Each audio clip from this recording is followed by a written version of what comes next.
குழந்தைங்கிட்ட கையெழுத்து வாங்கக்கூடாது.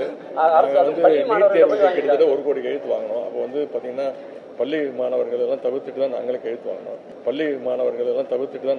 வாங்கணும். அண்ட புழுகனை பார்த்துருப்போம், ஆகாச புழுகனை பார்த்துருப்போம், உலக மகா புழுகனை பார்த்துருக்கீங்களா?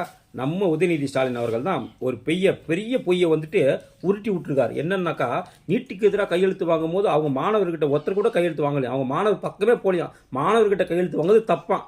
ஐயா, நீங்கள் உங்களுடைய ஆட்சியில் விருகம்பாக்கம் தொகுதி எம்எல்ஏ இருக்கிறார் இல்லையா, நீங்கள் நீட் தேர்வுக்கு எதிராக கையெழுத்து ஆரம்பிக்கும் போது உங்கள் விருகம்பாக்கம் தொகுதி எம்எல்ஏ அவர் என்ன பண்ணுறாரு, அங்கே இருக்கக்கூடிய எம்ஜிஆர் நகர் மாநகராட்சி பள்ளியில் கிளாஸ் ரூமுக்குள்ளே போய் மாணவர்கள்கிட்ட நீட்டுக்கு எதிராக கையெழுத்து வாங்கினார்.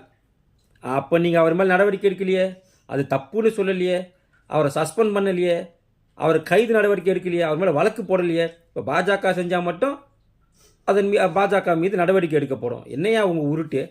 அதாவது கேட்குறவன் கேணினா இருந்தாக்கா எருமாடு ஏரோப்ளேன் ஓட்டிச்சுன்னுவாங்க. இது 1967 கிடையாது உதயநிதி அவர்களே, இது 2025.